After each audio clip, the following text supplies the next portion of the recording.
أعوذ بالله من الشيطان الرجيم.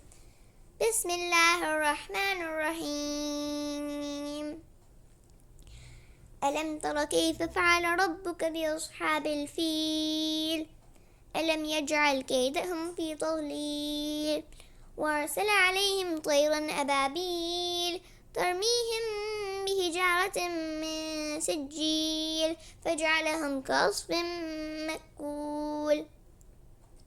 Translation: In the name of Allah, the Compassionate, the Merciful. Have you not considered how your Rabb dealt with the army of the elephant? Did he not make their treacherous plan a flop, and sent against them a flock of birds, which pelted them with stones of baked clay, thus rendered them like the chewed up chaff?